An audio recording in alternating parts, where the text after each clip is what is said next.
Okay, सो सबको आवाज आ रही है? Yes, sir. Yes, sir. Yes, sir.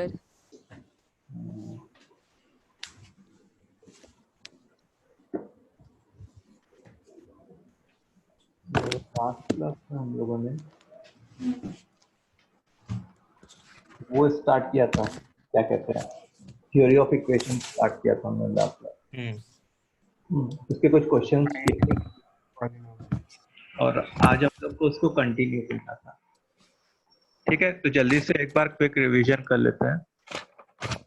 जैसे मान लो ax cube plus B X square plus C X plus D is equal to 0।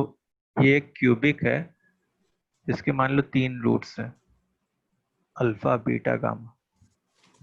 तो alpha plus beta plus gamma जो है वो होगा B upon A. Alpha beta plus beta gamma plus alpha gamma होगा C upon ए।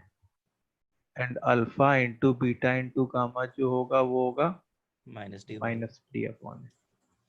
सो अगर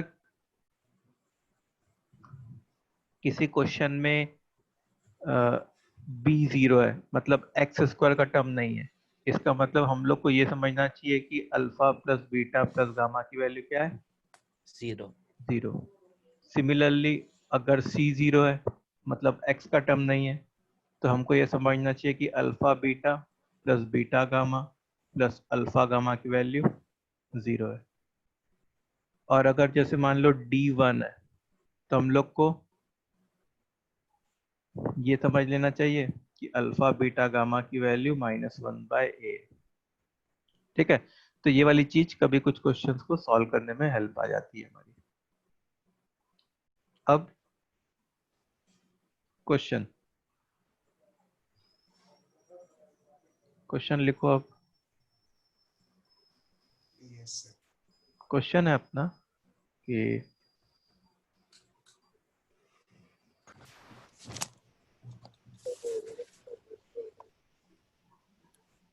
x cube plus 2x square plus 3x minus 1 is equal to 0।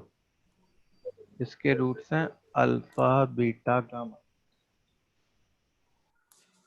Then find the cubic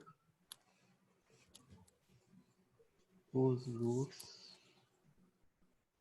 are, पहला part है alpha beta beta gamma and alpha gamma. चलो इसको करो।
चलो कितने लोग का हो गया सॉल्व? Sir 1 minute.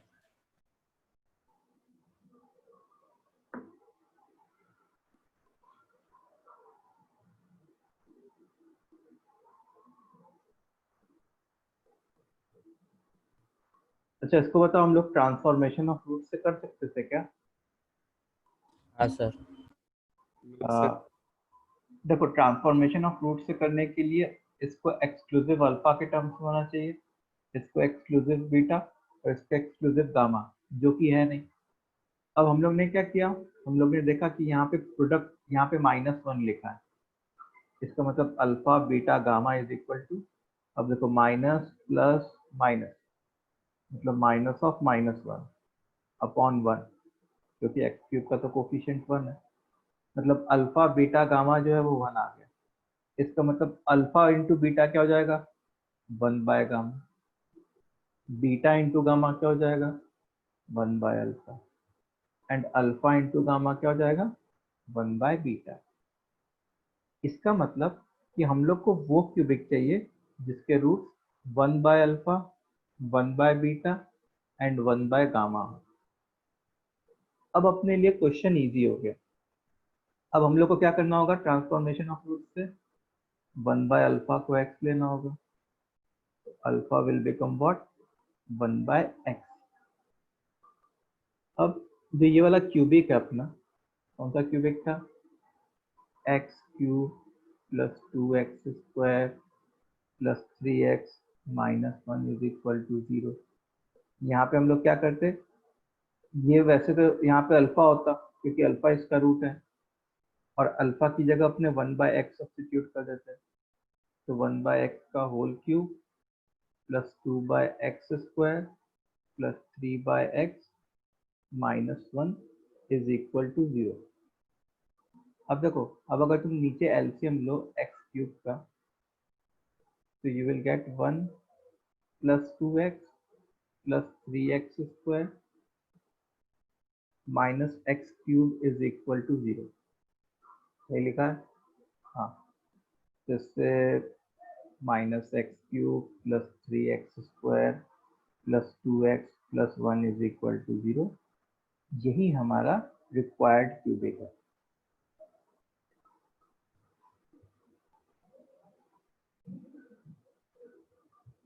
आई बात समझे सबको?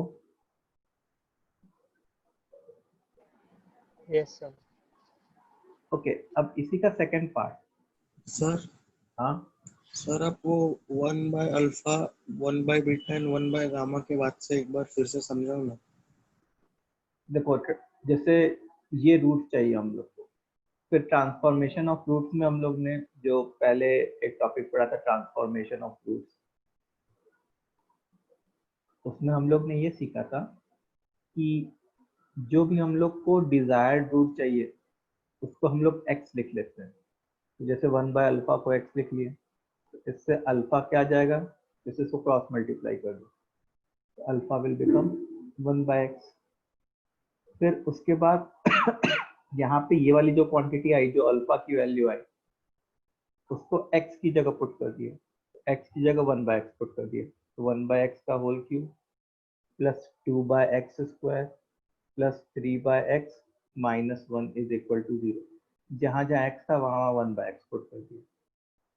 फिर उसके बाद एलसीएम वगैरह ले लिया, तो 1 plus 2x plus 3x² minus x³ whole upon x³ is equal to 0। अब इस x³ को क्रॉस मल्टीप्लाई कीजिए, उससे क्या बन जाएगा, -x³ plus 3x² plus 2x plus 1 is equal to 0। Sir समझे सर। ओके, अब सेकंड पार्ट लिखो। हम लोग को अब ऐसा रूट चाहिए, alpha cube plus 2α² minus 1, beta cube plus 2β² minus 1 and gamma cube plus 2γ² minus 1। अपने को ये वाला रूट चाहिए, मतलब ये वाला रूट वाला क्यूबिक चाहिए, और हमारा जो ओरिजिनल क्यूबिक है वो वही है जो पुराना था, ये वाला cubic original, x³ plus 2x² plus 3x minus 1। Original cubic क्या था, x³ plus 2x² plus 3x minus 1, ये ओरिजिनल क्यूबिक था जिसके रूट्स अल्फा बीटा गामा थे।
सर हो गया हो गए?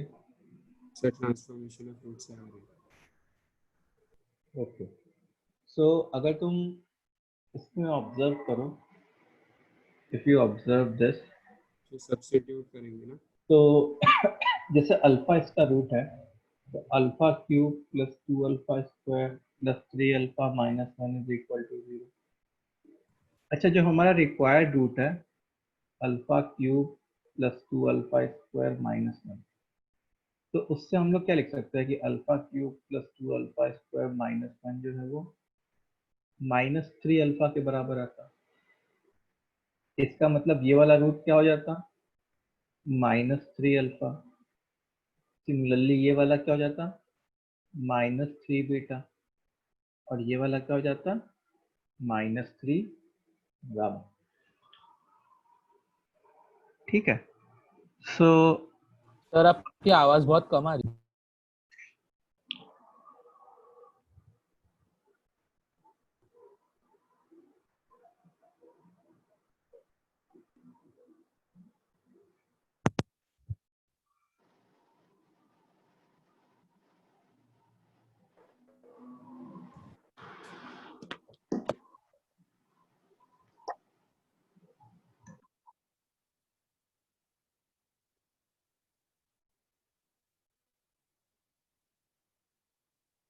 हेलो,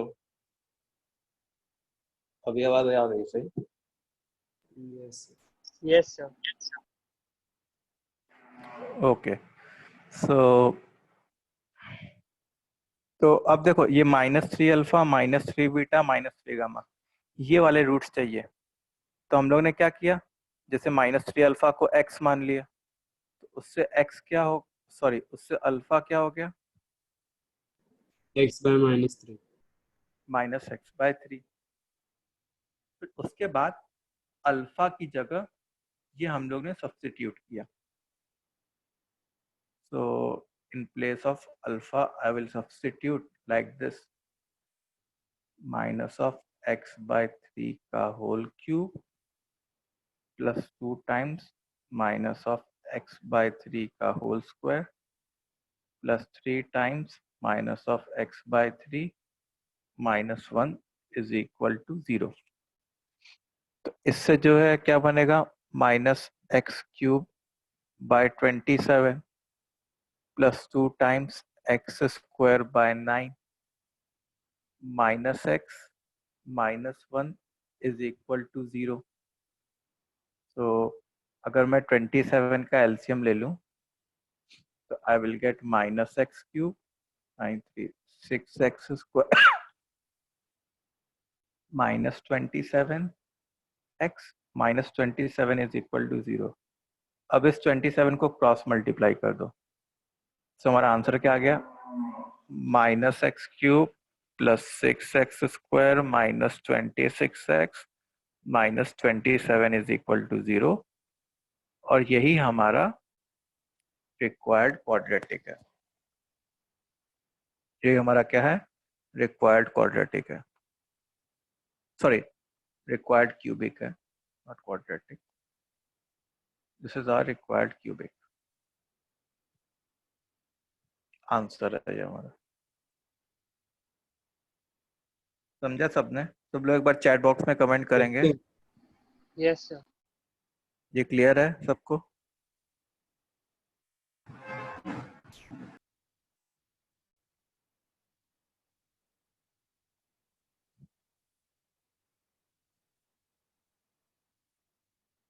चलो एक क्वेश्चन और करते हैं अपने।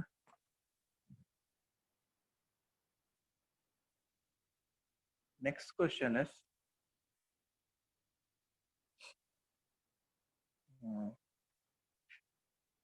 x raised to 4 minus 3x plus 7 is equal to 0। इसके रूट से अल्फा, बीटा, गामा, डेल्टा है। ठीक है, then find the value of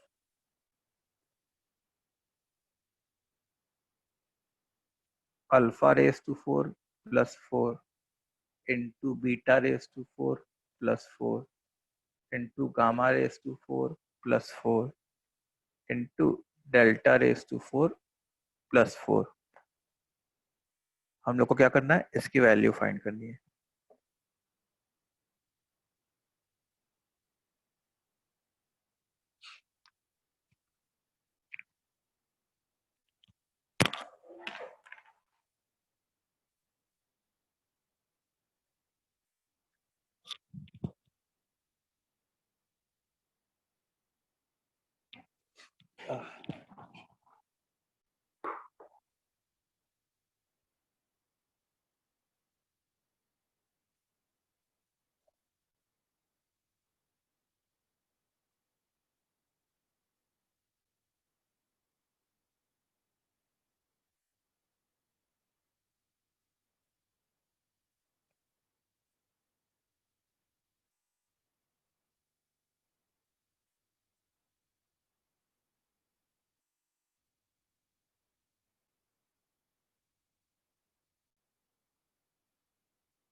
sir answer आ गया।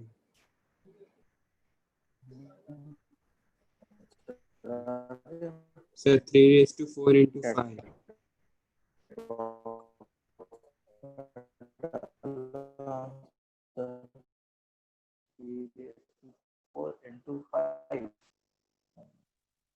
आवाज दे रहा है बहुत। सर बहुत लैग हो रही मैंने कुछ बोला ही नहीं अभी। है, तब भी लैग हो रही है। लैग हो रही है क्या? सर आपका वॉइस लैग हो।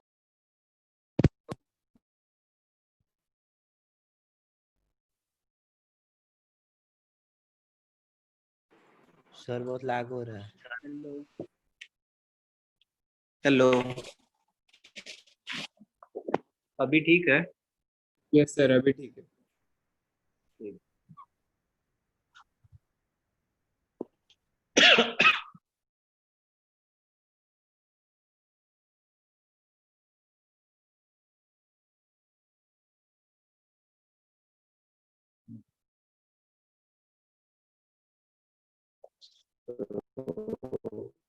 कितने लोग का हो गया सॉल्व? सर अभी भी लैग हो रहा है। हाँ सर, अभी भी लैग हो रहा है। लैग हो रहा है सर।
हेलो,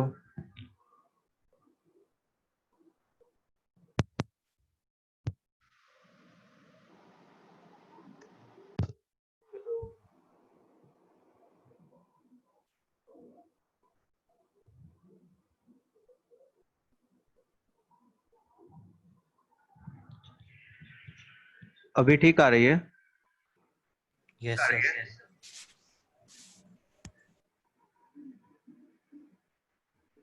ओके, सो अब देखो सॉल्व करते हैं जिनका नहीं हुआ। देखो अल्फा अगर इसका रूट है मतलब alpha raise to 4 -3 alpha plus 7, इसकी वैल्यू 0 होती। तो अल्फा रेज टू 4 की वैल्यू क्या हो जाती? 3 अल्फा -7। तो अब हम लोग ने अल्फा रेज टू 4 प्लस 4 निकाला, तो that will be 3 alpha -7 plus 4, तो वो हो गया 3 अल्फा -3, ठीक है, विच इज 3 टाइम्स अल्फा -1।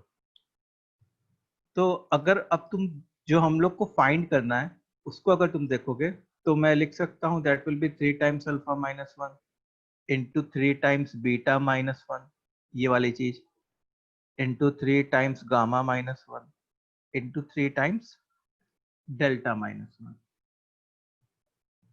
ठीक है। तो ये बन जाएगा 3 times alpha -1 into beta -1 into gamma -1 into delta -1। Sir identity theorem लगाएंगे ना? हाँ, अब आइडेंटिटी थ्योरम लगा देते हैं। तो x⁴ -3x + 7 था हमारा, तो उसको हम लोग क्या लिख सकते हैं? 1 times x minus alpha into X minus beta into X minus gamma into X minus delta. अच्छा, हम लोग को तो 1, तो हम लोग ने x की वैल्यू 1 पुट कर दी, तो यहाँ पे क्या बन जाएगा? 1 -3 + 7 which is 5, 1 minus alpha 1 minus beta 1 minus gamma into 1 minus delta. अच्छा, इस ओवरऑल क्वांटिटी को हम लोग I can write alpha -1 into beta -1 into gamma -1 into delta -1, ये भी लिख सकते हैं। इसका मतलब इसकी वैल्यू क्या आ गई? इसकी वैल्यू आ गई हमारी 5। सो सर x-1 लेते तो फिर तुम अल्फा +1 में पहुंच रहे होते ना, हाँ। वो फायदा नहीं होता तुमको, ठीक है। तो आंसर क्या आ गया तुम्हारा? आंसर आ गया 3⁴ इंटू 5, यही आंसर है। समझ में आई बात सबको?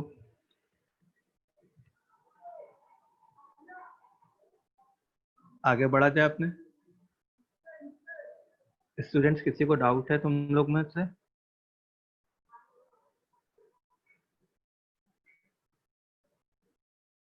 नो सर, डाउट नहीं।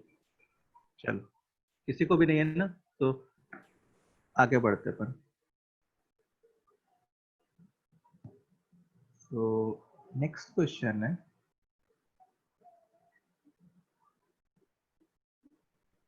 नेक्स्ट क्वेश्चन क्या? चलो ये लिख लेते हैं कि ax³ - bx² roots are in AP, roots किसमें? AP में। Then find condition between the coefficients, then find condition between the coefficients।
Sir एक बार ऊपर वाली स्लाइड करो ना।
अच्छा, 3 टर्म्स अगर एपी में, if 3 terms are in AP, कितने लोग का सॉल्व हो रहा है? समझ में आ रहा है कैसे सॉल्व करना है कुछ? यस सर, समझ में आ रहा है कैसे सॉल्व करना है।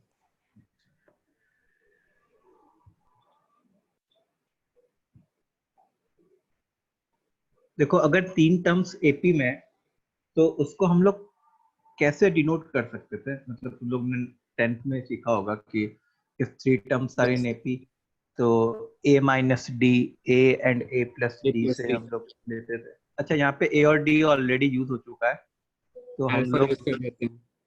हाँ चलो अल्फा यूज कर लेते हैं। जैसे मान लो alpha minus D naught, alpha and alpha plus D naught, that these are 3 roots, और ये लोग एपी में भी हो गए। ठीक है।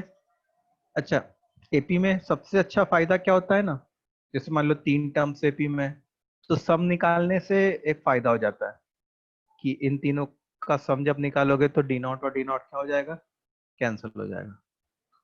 तो जब तुम सम ऑफ रूट्स की बात करोगे तो इधर क्या आ जाएगा? Minus D not plus D not, मतलब ये 3 अल्फा आ जाएगा, और इधर क्या आ जाएगा? b by a, B by A, मतलब अल्फा क्या हो जाएगा?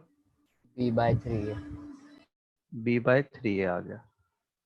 अच्छा, अल्फा तो एक रूट भी है, इस क्यूबिक का एक रूट भी है कि नहीं? हाँ sir.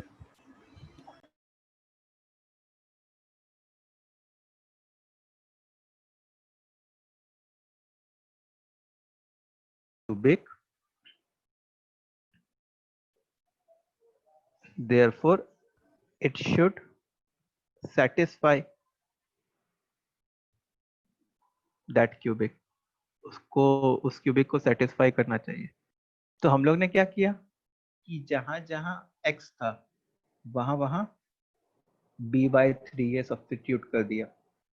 So a into b by 3a का whole cube minus b into b by 3a का whole square plus c into b by 3a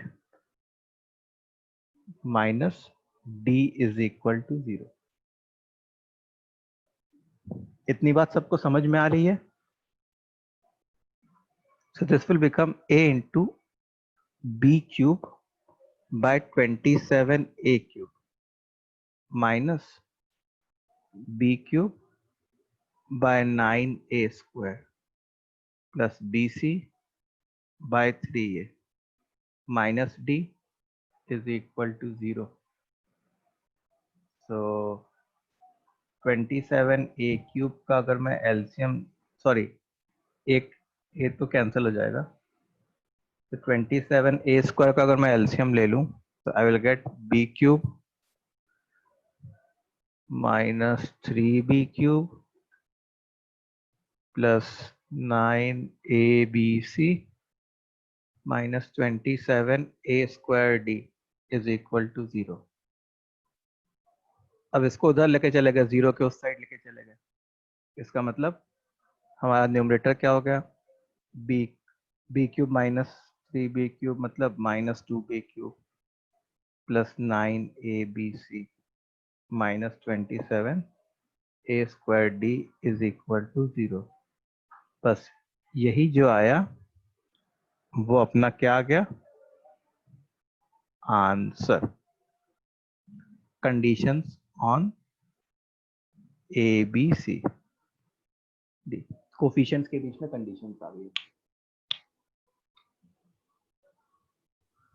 sir वो जीपी वगैरह क्या होता है, आपने असाइनमेंट भेजा उसमें है? देखो जीपी का क्या मतलब, एक बार ये समझ लो, फिर मैं नेक्स्ट पेज पे जीपी समझाता हूँ छोटा सा।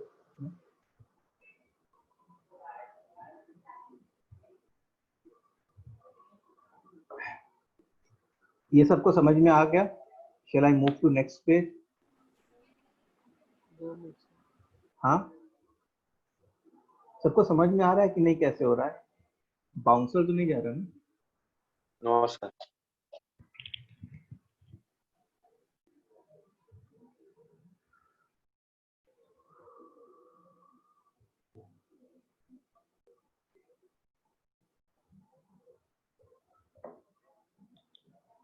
चलो नीचे आते हैं। सो देखो, जैसे एपी तो तुम लोग 10th में पढ़े हो, तो एपी के बारे में थोड़ा सा तुमको आइडिया है। एक बार जीपी और एचपी के बारे में मैं थोड़ा सा आइडिया दे देता हूँ, जैसे मान लो कभी कहीं तुमको क्वेश्चन आए तो तुम सॉल्व कर सको। तो जैसे मान लो 3 टर्म्स जीपी में है, अगर इसका ये मतलब होता है, जैसे एपी में क्या, एपी का क्या मतलब होता है कि आगे वाला टर्म माइनस पीछे वाला टर्म हमेशा कांस्टेंट होता है। जैसे मान लो 258, तो 5 माइनस 2 लिखा तो 3 आ गया, 8 माइनस 5 लिखा तो 3 आ गया। अच्छा जीपी में क्या होता है, जीपी में तुम्हारा कुछ ऐसा हो गया, से 2 6 18, आगे वाला टर्म अपॉन पीछे वाला टर्म 3 आया, डिवाइड किया, फिर 18/6 किया तो वो भी क्या आया, 3 आया। तो जीपी में क्या होता है कि जैसे एपी में तुम लोग ने डेफिनेशन में सुना होगा कि कॉन्जिक्यूटिव टर्म्स का डिफरेंस इक्वल होता है, जीपी में कॉन्जिक्यूटिव टर्म्स का रेशियो इक्वल होता है। जीपी में क्या होता है, कॉन्जिक्यूटिव टर्म्स का रेशियो इक्वल होता है। ठीक है, तो अच्छा तुम लोग ने ये सुना होगा कि अगर एबीसी एपी में, एबीसी अगर एपी में, तो हम लोग इन तीनों के बीच में कंडीशन निकालने के लिए क्या करते थे, b minus A is equal to C minus B, मतलब 2b is equal to a plus C. ये जो कंडीशन होती थी वो क्या होती थी कि ए बी सी ए पी में हो जाए, 2b is equal to a plus C. अच्छा अब जीपी की अगर तुमको कंडीशन निकालनी है, तो जीपी की आप कंडीशन कैसे निकालोगे, आगे वाला टर्म अपॉन पीछे वाला term, second upon first, this should be equal to third upon second, मतलब B square is equal to A C. ये जो कंडीशन होती है वो कैसी कंडीशन होती है, जीपी की कंडीशन होती है। ठीक है, तो ए बी सी जीपी की कंडीशन क्या होगी, B square is equal to A C. A B C AP की कंडीशन क्या होगी, 2b is equal to A plus C. ठीक है, अच्छा एपी में अगर हम लोग को 3 टर्म्स अज्यूम करने रहते थे, एपी में if I wanted to assume 3 terms, तो हम लोग कैसे अज्यूम करते थे? a minus D, A and A plus D, जहाँ पे डी जो है कॉमन डिफरेंस होता था तुम्हारे एपी का। समझ में आ रही है बात? अच्छा, Yes, sir. अगर जीपी में आपको 3 टर्म्स अज्यूम करने हैं, जीपी में if you want to assume 3 terms, then you should assume it as a by r, a and ar, जहां पे r जो है उसको हम लोग क्या बोलेंगे? It is the common ratio. r is what? The common ratio. जैसे ये जो जीपी थी, जो हमारी इस क्वेश्चन वाली जीपी थी 2, 6, 18, तो दिस अपॉन दिस 3 आया था और दिस अपॉन दिस भी 3 आया था। मतलब यहाँ पे r की वैल्यू क्या थी? 3 थी। तो देखो, अगर तुम जीपी में 3 टर्म्स अज्यूम करना चाहते हो तो तुमको ऐसे अज्यूम करना चाहिए, a bye r, a and A R. अगर तुमने ऐसे अज्यूम किया तो ये 3 टर्म्स ऑटोमेटिकली जीपी में हो जाएंगे। अगर भरोसा नहीं हो रहा हो तो देख लो, जैसे मैंने T2 अपॉन T1 निकाला तो वो क्या बना? a whole upon a bye r, जो कि r बन गया। अगर मैंने T3 अपॉन T2 निकाला तो वो क्या बना? AR अपॉन A, मतलब वो अगेन R बन गया। इसका मतलब ये लोग इक्वल है, और यही तो कंडीशन होती है जीपी की। ये कंडीशन किसकी होती है? जीपी की। समझ में सर आई बात? वैल्यू तो क्या कह रहे हो? सर इसका मतलब ये हुआ ना कि R से वो कंटिन्यूअसली मल्टीप्लाई होकर हमको नेक्स्ट हाँ, टर्म R, हाँ, जैसे एपी में D से वो कंटिन्यूअसली ऐड होता जाता है, यस सर। वैसे ही जीपी में R से वो कंटिन्यूअसली मल्टीप्लाई होता जाता है। आगे वाला टर्म जो है वो पीछे वाले टर्म से R से कंटिन्यूअसली मल्टीप्लाई होता जाता है। ओके सर, समझो।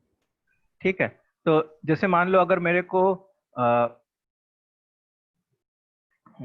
थ्योरी ऑफ इक्वेशन का क्वेश्चन, जैसे अभी जो क्वेश्चन दिया था, उसको मेरे को जीपी के टर्म से कुछ रिलेट करना था, तो मैं ऐसे कर सकता था। से मैं क्वेश्चन ऐसे लिख लूं कि ax cube plus B X square plus C X plus D minus D is equal to 0। ठीक है, डी की जगह 1 लिख लेते हैं, थोड़ा अच्छा आएगा।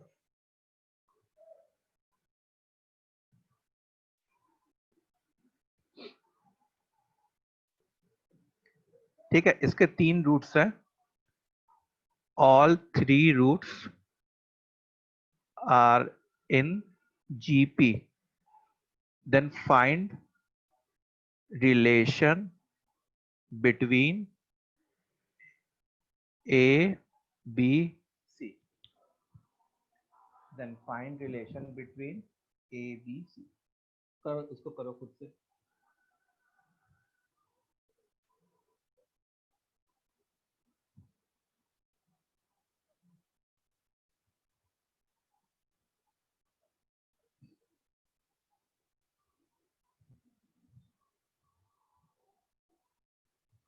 तुम लोग में से किसी का स्कूल स्टार्ट हुआ कि नहीं हुआ अभी तक? क्या? ऑनलाइन लेक्चर स्कूल के? नो सर, रिजल्ट ही नहीं आया, लेंगे नहीं स्कूल वाले। तो स्टार्ट हो गया। क्या हो गया? किसका, कौन सा स्टार्ट हुआ? डीएवी का स्टार्ट हो गया। डीएवी का स्टार्ट हो गया। तो कितनी देर चलता है?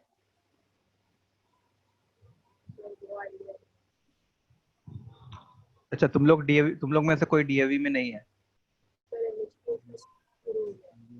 थाने वाले तो ऑर्किड वाले होंगे मोस्ट प्रोबेबली। ऑर्किड तो स्टार्ट नहीं हुआ है।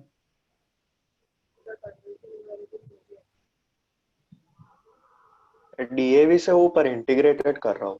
आप कैसे पूछ रहे हैं मतलब? अच्छा, तुम इंटीग्रेटेड में हो? हाँ। ओके। मुझे लगा कि नॉन इंटीरियर में।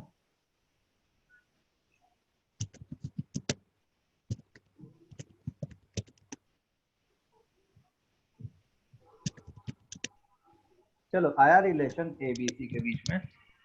यस सर, आ गया। बताओ क्या आया।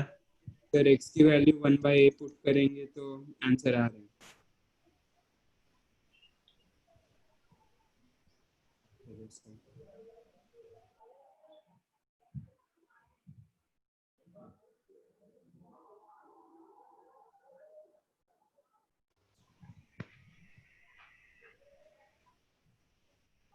तो देखो, जैसे मैंने बताया ना कि अगर हम लोग को तीन टर्म्स को जीपी में अज्यूम करना है तो हम लोग को कैसे करना पड़ेगा, ए बाय आर ए।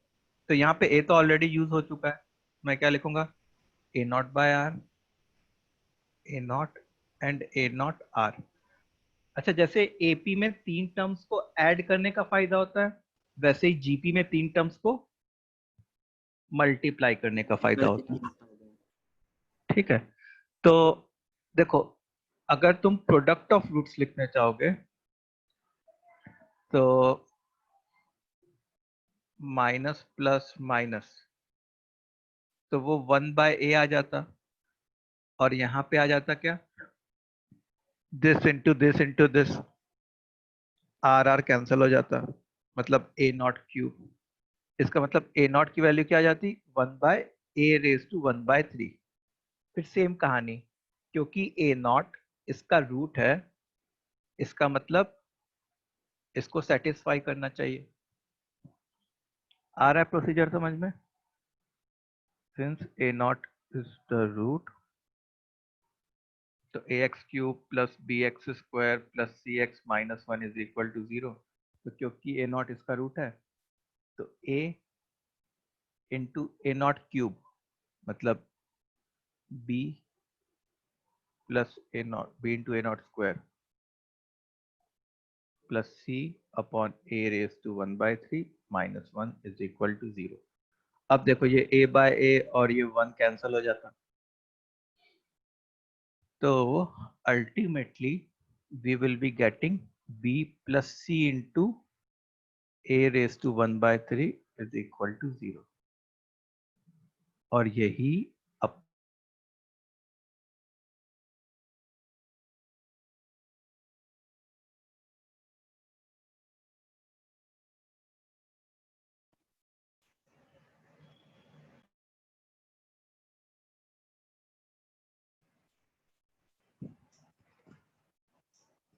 सर वो 1/a कहाँ से आया?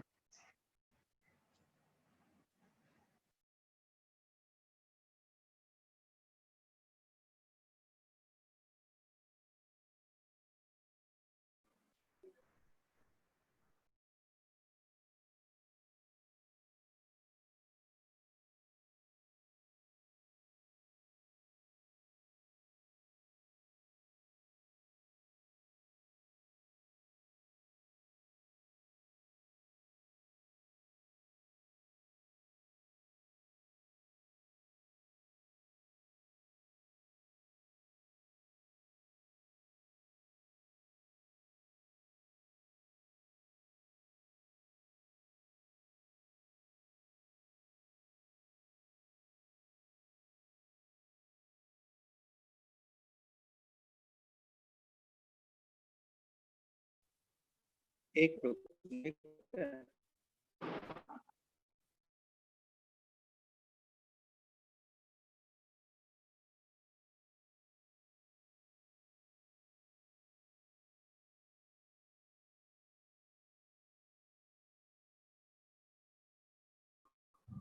आदित्य होस्ट बनाना ना, जीजीयू होस्ट बनाना, तुम होस्ट बन गए।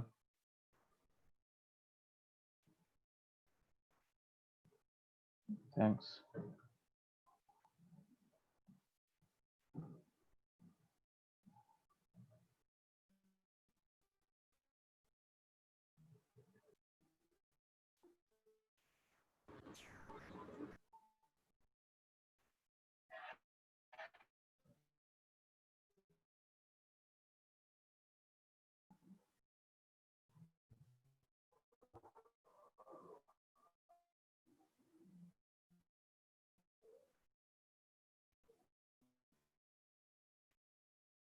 क्या डाउट है विद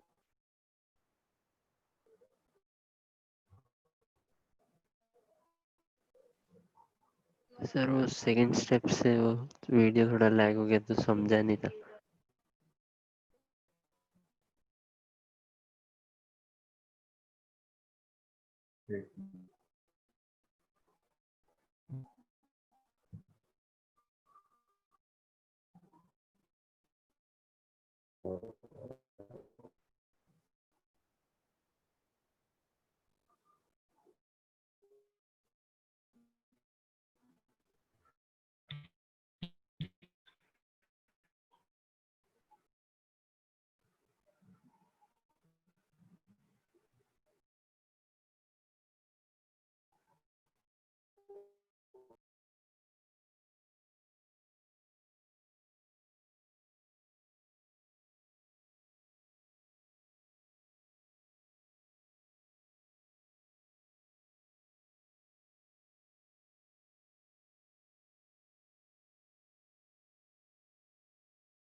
नीलेश सर मुझे होस्ट बनाइएगा।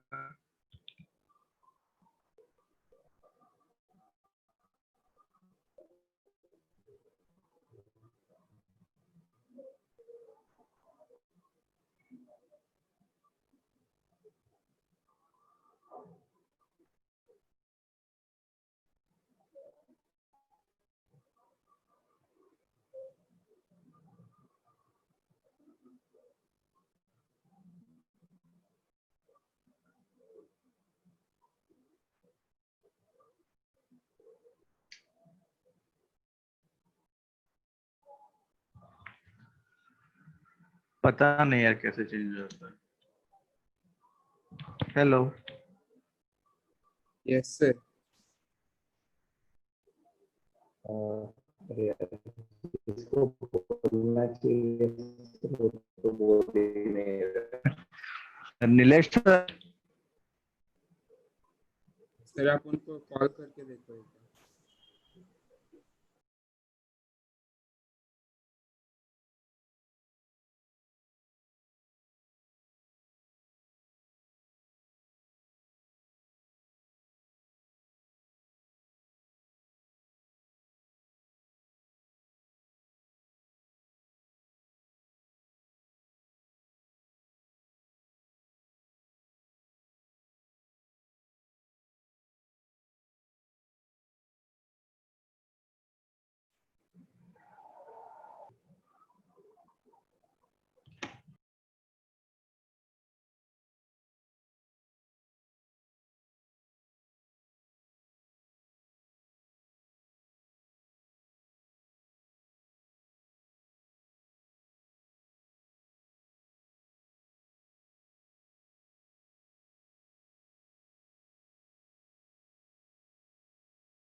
आदित्य होस्ट बनाना।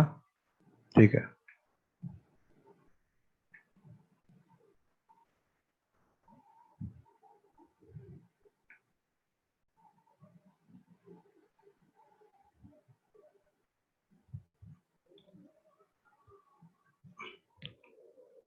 चलो अभी आ रहा है video. Yes sir. Yes sir. अच्छा अब देखो एचपी, एक बार एचपी के लिए भी थोड़ा सा डिस्कस कर ही लेते हैं जब जीपी के बारे में देख लिया था तो। ठीक है, तो जैसे मान लो A B C are in HP if the reciprocals are in AP. ठीक है, ABC are in HP if the reciprocals are in AP. जैसे मान लो एक सीरीज में ऐसे ले लो 1/2, 1/5, 1/8, ठीक है, ऐसे टाइप की सीरीज ले लो। अब इसमें अगर रेसिप्रोकल कर दूं तो रेसिप्रोकल करने के बाद क्या हो गया, 2, 5, 8 हो गया। और रेसिप्रोकल करने के बाद जो नई सीरीज जनरेट हुई वो कैसी हो गई, 2, 5, 8 कैसी सीरीज होती है, एपी वाली सीरीज होती है। तो डिनोमिनेटर में कॉमन डिफरेंस है मतलब। हाँ, तो ये वाली सीरीज कैसी सीरीज कहलाएगी, एचपी वाली सीरीज कहलाएगी। ये वाली सीरीज जो है वो कैसी कहलाएगी, एचपी वाली सीरीज। इतनी बात समझ में आई कि what is the meaning of HP वाली सीरीज। सर तो मेनली और रेसिप्रोकल होगा ना उसका। हाँ, क्या कह रहे हो। सर तो मेनली और रेसिप्रोकल ही होगा ना उसका। हाँ, मतलब जो एचपी वाली सीरीज है उसका अगर रेसिप्रोकल कर दो और रेसिप्रोकल करने के बाद अगर एपी बन जाए तो then we say that the given series is in HP. ये एपी नहीं है, एपी तो ये है।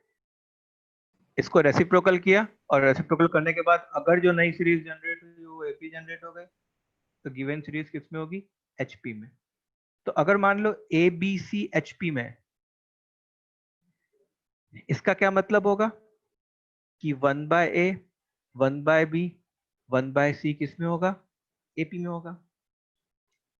अच्छा, अगर ये लोग एपी में है तो एपी में तो हम लोग को फॉर्मूला पता है कि second term minus first term is equal to third term minus second term.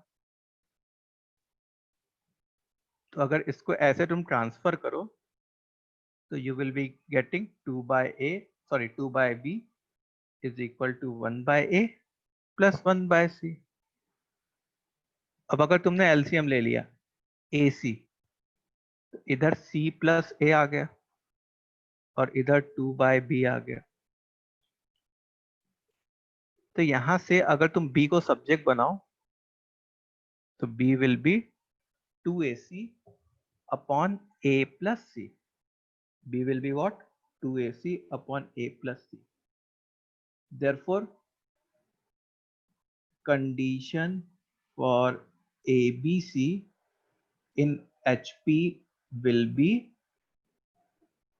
B is equal to 2AC upon A plus C. इसको याद रखा, ठीक है। सो AP के लिए क्या कंडीशन थी, ABC अगर AP में है तो कंडीशन थी 2B is equal to A plus C। अगर GP में है तो कंडीशन थी B² is equal to AC। और अगर HP में है तो कंडीशन होगी B is equal to 2AC upon A plus C। ठीक है, तो ये तीन चीज तुमको याद रखनी है, तो उससे काम लायक चीजें हो जाएंगी फॉर द टाइम बिंग। तो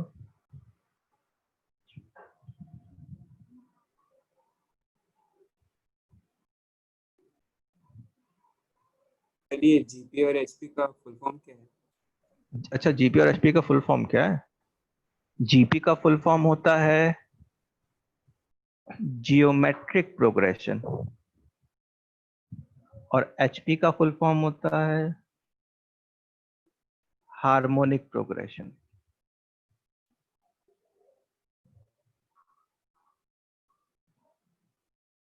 एपी का तो पता ही है, arithmetic progression.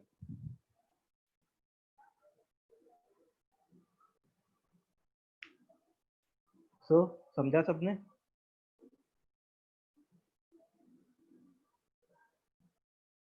Yes sir.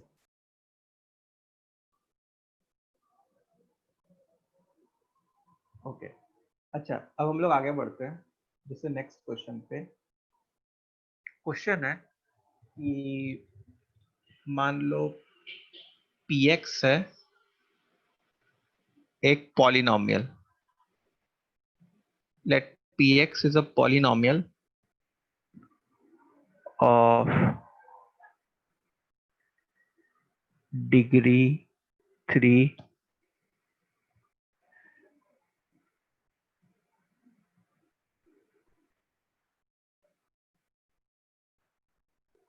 with leading coefficient 1। Leading coefficient मतलब x क्यूब का कोफिशिएंट, सच दैट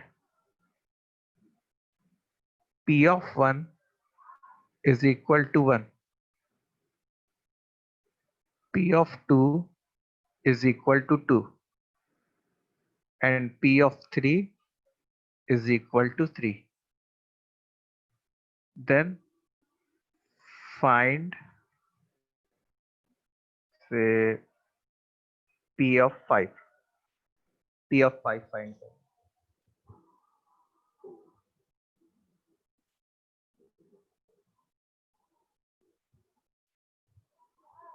चलो इसको ट्राई करो।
क्लास 6:30 तक होगा मैथ्स का क्लास।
चलो देखो इसको कोशिश करते हैं।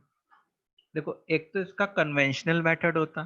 कन्वेंशनल मेथड क्या होता जैसे मान लो हम लोग, क्योंकि क्यूबिक पॉलिनोमियल है तो हम लोग ऐसे मान लेते हैं A X cube plus B X square. अच्छा, लीडिंग कोफिशिएंट 1 है, मतलब एक्स क्यूब का कोफिशिएंट 1 है।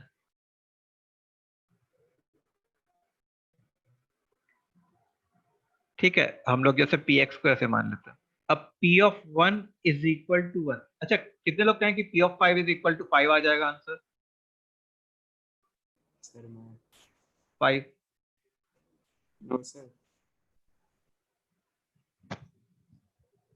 अच्छा, अब पी ऑफ 1 1 के बराबर है, मतलब जब मैं x की वैल्यू 1 पुट करूं तो 1 is equal to 1 plus B plus C plus D.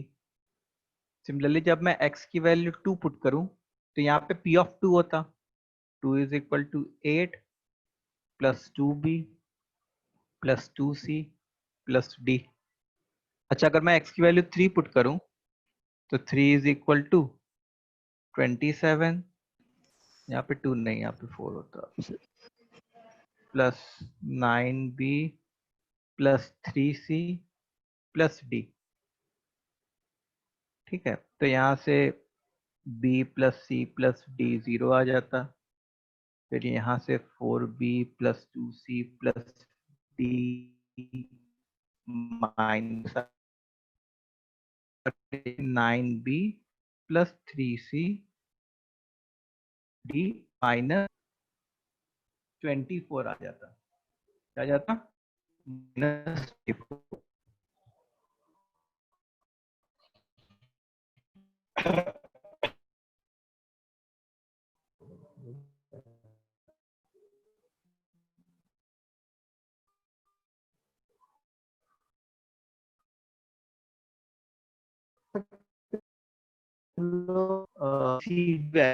कर सकते हैं।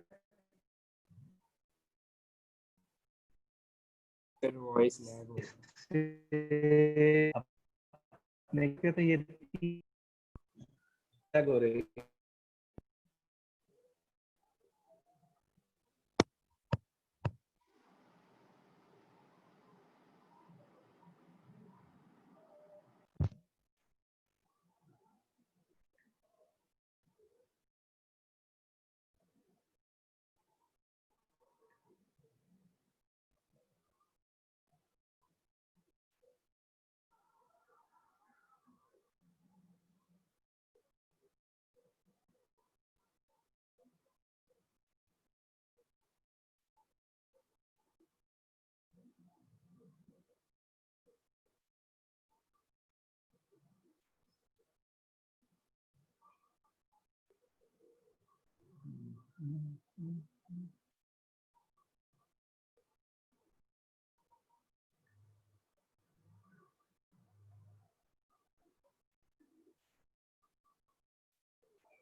अभी देखा? Yes sir. हाँ, तो व्हाट आई वाज सेइंग कि बी सी डी में 3 इक्वेशन आ जाता और उससे हम लोग बी सी डी की क्या क्या वैल्यू होती वो फाइंड कर सकते थे। लेकिन तुमको ये समझ में आ रहा है कि क्वेश्चन इस तरीके से तो लेंदी हो रहा होता, हो रहा था कि नहीं? Yes sir. अच्छा, अब देखो, अब मैं ऑल्टरनेटिव मेथड बताता हूँ।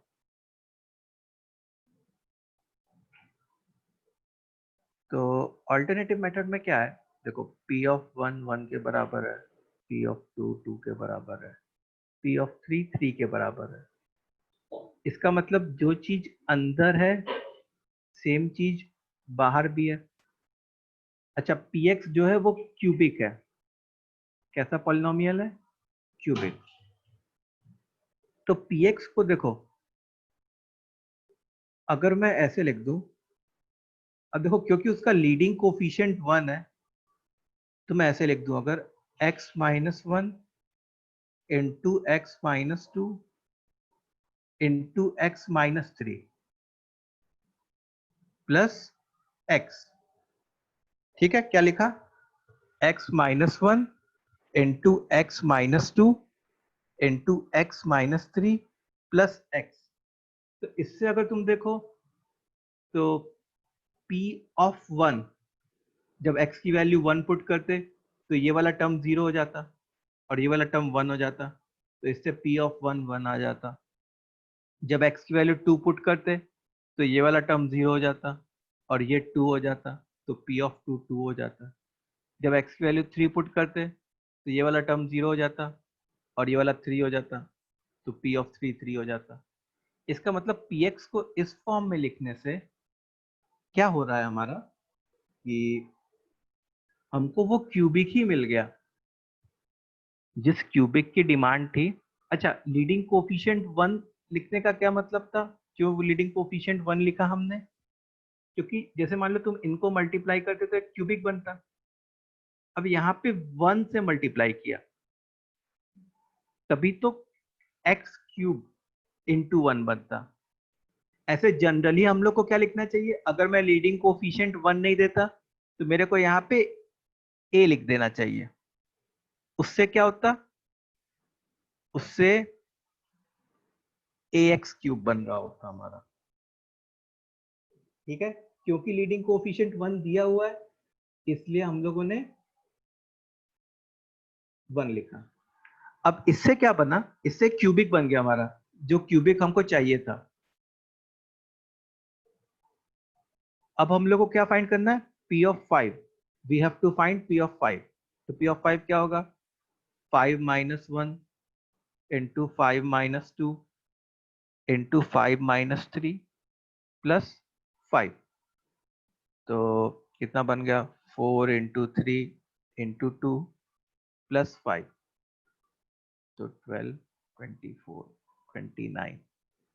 तो P ऑफ 5 की वैल्यू क्या आ गई? 29 आ गई हमारी।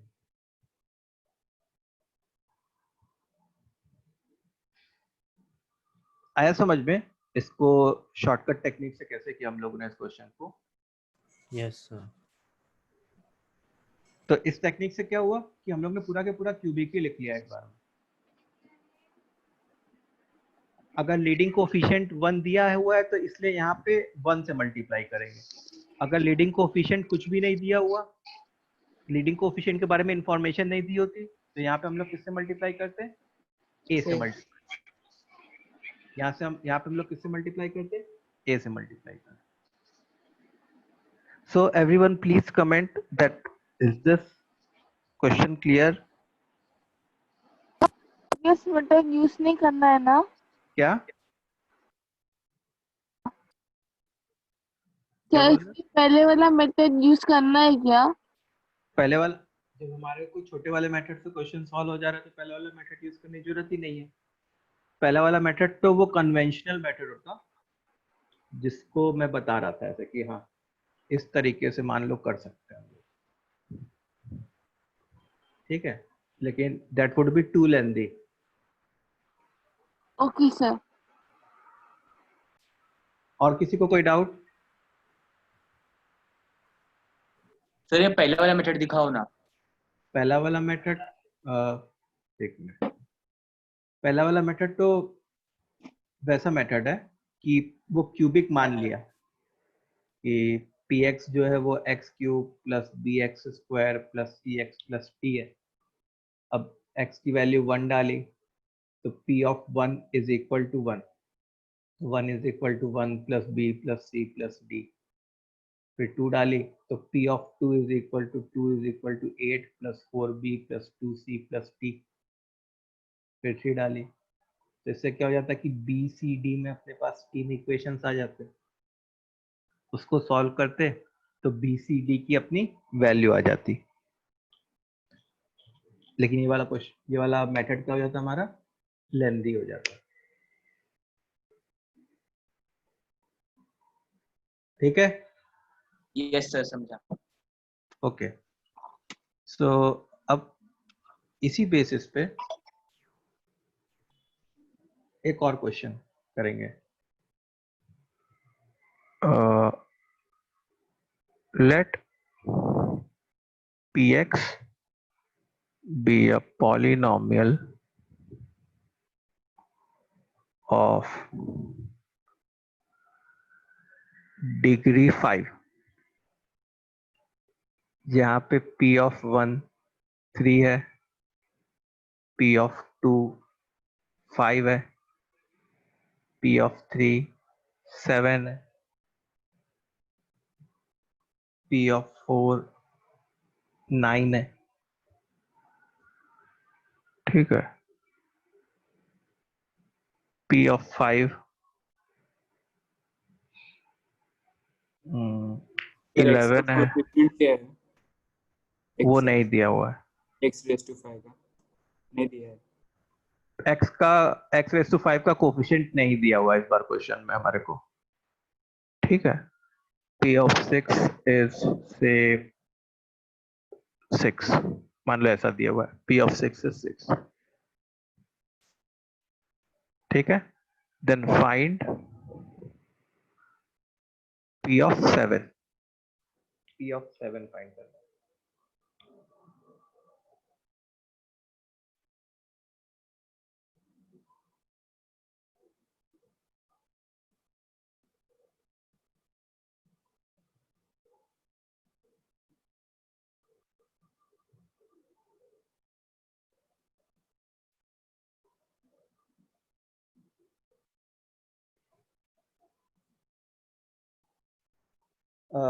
ये z पर विवेक तुमको समझ में आया? वो जो तुमने चैट पे लिखा है px बताओ वाला।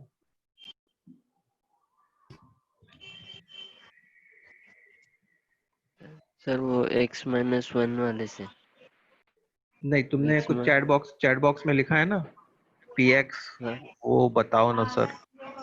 हाँ तो क्या क्या डाउट है तुमको? सर वो एक और बार बताओ ना। एक बार और बताओ।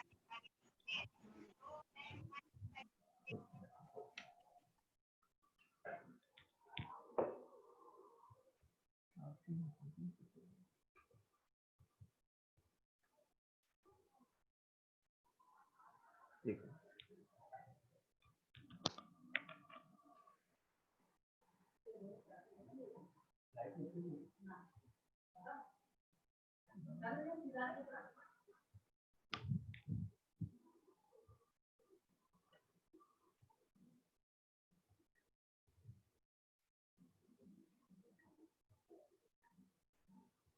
देखो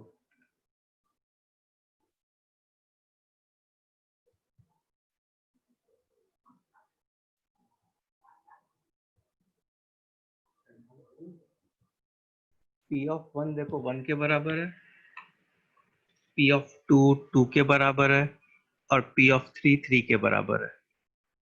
तो हम लोग ने क्या किया कि हम लोगों ने एक क्यूबिक, मतलब अंदर जो लिखा है वही चीज बाहर भी लिखी है। तो हम लोग ने क्यूबिक ऐसा माना px is equal to x-1 into x-2 into x-3, plus यहाँ पे जो टर्म लिखना है वो कैसे लिखना है, इस अकॉर्डिंग लिखना है, इसके और इसके बीच में जो रिलेशन है। तो ये और ये सेम है, तो यहाँ पे प्लस x लिख दिया। तो उससे क्या होता कि जब तुम p ऑफ 1 निकालते तो वो इधर 0 बन जाता और इधर 1 बन जाता, मतलब ये सेटिस्फाई हो जाता। सिमिलरली p ऑफ 2 में ये 2 बन जाता, सेटिस्फाई हो जाता, p ऑफ 3 भी सेटिस्फाई हो जाता। इसका मतलब हम लोग को वो क्यूबिक मिल गया। अब p ऑफ 5 फाइंड करना है, तो p ऑफ 5 फाइंड करने के लिए हम लोग क्या करेंगे, x की जगह 5 पुट कर देंगे,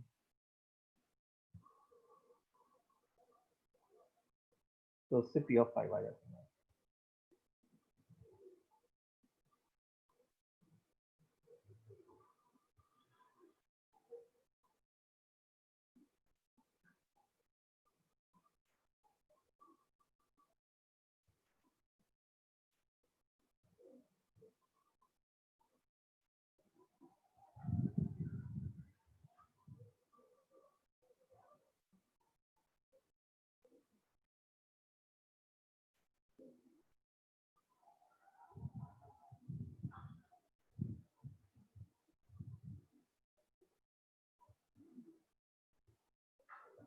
चलो पैटर्न समझ में आ रहा है कुछ? Yes sir. 2x Yes, plus sir. 1 लगाया p था of 6 लेकिन equal to 6। देखो अगर तुम इन 5 में देखो, सर उसमें पैटर्न मिल गया। हाँ उसमें मिल गया पैटर्न। उसमें पैटर्न मिल गया। कौन सा? 2x 2x plus 1। प्लस 1 वाला पैटर्न। तो देखो मैं कैसे करता, मैं ऐसे लिखता px इज इक्वल टू, अब यहाँ पे लीडिंग कोफिशिएंट के बारे में इंफॉर्मेशन दी है क्या? नहीं दी है। तो मैं ऐसे लिखता a times x minus 1 into X minus 2 into X minus 3 into X minus 4 into X minus 5 plus 2x plus 1। ठीक है, px ऐसे लिख दिया मैंने, a times x minus 1 into X minus 2 into X minus 3 into X minus 4 into X minus 5 plus 2x plus 1। तो इससे क्या हुआ, अब ये ये ये ये और ये, इन पांचों की इंफॉर्मेशन इसमें यूज हो चुकी है। देखो ना, p ऑफ 1 जो है x की वैल्यू 1, इसको तो 0 कर देती और इसको क्या कर देती 3। सिमिलरली 2 भी इसको 0 कर देती, इसको क्या कर देती 5। लेकिन अभी p ऑफ 6 वाला यूज नहीं हुआ है, तो p ऑफ 6 वाला कब यूज होगा, कैसे यूज होगा? सर कोएफिशिएंट फाइंड कर लेंगे a। हाँ, p ऑफ 6 वाला यूज होगा a की वैल्यू फाइंड करने के लिए। तो अब देखो अपन क्या करेंगे कि x की वैल्यू 6 डालेंगे, तो इससे क्या होगा, p ऑफ 6 बनेगा। अच्छा, p ऑफ 6 कितना है, 6 के ही बराबर है। a टाइम्स 6 माइनस 1 मतलब 5, 6 minus 2 4, 6 minus 3 2 1 plus 6 into 2 12 plus 1 13। तो इससे जो है a की वैल्यू देखो कितनी आ गई, इस 13 को इधर लेके चले जाओगे तो -7 होल अपॉन 5 4 3 2 1 मतलब 120 आ गई। ठीक है, a की वैल्यू क्या आ गई, -7 अपॉन 120। तो अब px हम लोग को पूरा नोन है, px is completely known to us. a की जगह -7 upon 120 x minus 1 into X minus 2 into X minus 3 into X minus 4 into X minus 5 plus 2x plus 1। अब हम लोग को फाइंड क्या करना था, according to the question, according to the question अपने को फाइंड करना है p ऑफ 7। p ऑफ 7 हम लोग को फाइंड करना है। तो p ऑफ 7 निकालने के लिए इसमें क्या किया, x की वैल्यू 7 पुट कर दी, -7 बाय 120, 7 माइनस 1 6 5 4 3 2 प्लस 15 बन गया। ये सबको आ रहा है ना समझ में? अच्छा, 5 इंटू 4 इंटू 3 इंटू 2 वो 120 के ही बराबर होता है। तो ये क्या बन गया, -42 plus 15 which is -27। So p of 7 is -27। यही अपना आंसर है।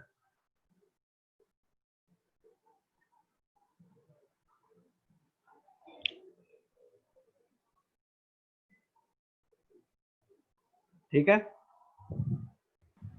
Yes, sir. सबको समझ में आया कैसे हो रहा है ये सब क्वेश्चंस? एक बार सब लोग कमेंट कर दो कि इतना क्लियर है।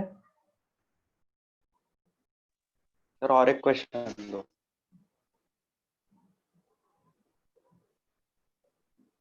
और एक क्वेश्चन तुमको एज एन होमवर्क दे देता हूँ, तुम लोग घर पे ट्राई करना। ठीक है,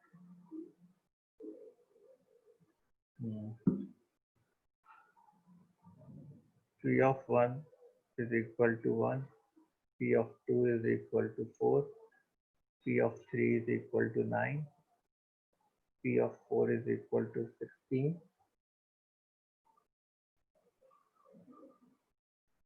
P of 5 is equal to 25.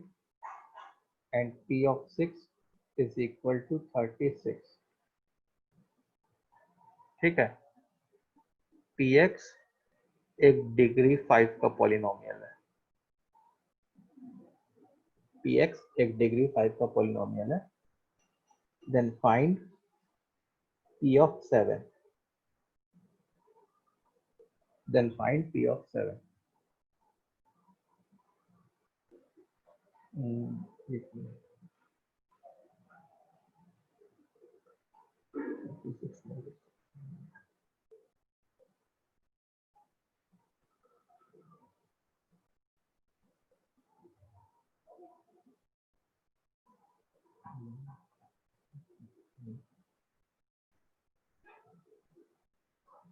One 56. चलो, P of 6 is 156.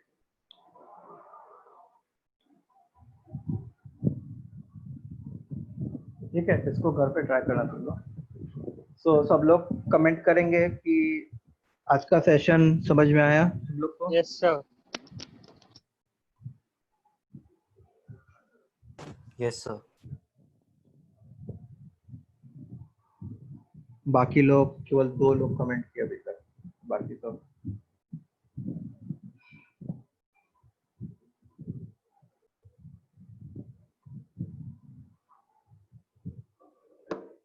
ओके। सो इसको आज की डेट डाल देते हैं रीनेम करके। आज की डेट क्या है? 24 जून 2020, यही है ना? Yes sir. थाने पनवेल। ठीक है, तुम लोग के ग्रुप पे पोस्ट कर देंगे।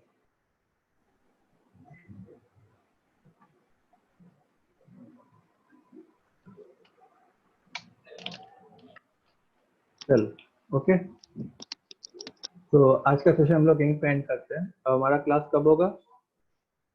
अब हमारा क्लास होगा सैटरडे को। Yes sir. तो अब हमारा बहुत ज़्यादा कुछ बाकी नहीं है, मतलब most probably we will be able to complete by Sunday entire chapter. ठीक है, अब जो एक ग्रुप पे बुक डाली है ना तुम लोग के, सेंगेज वाली, उसको पढ़ना स्टार्ट करो।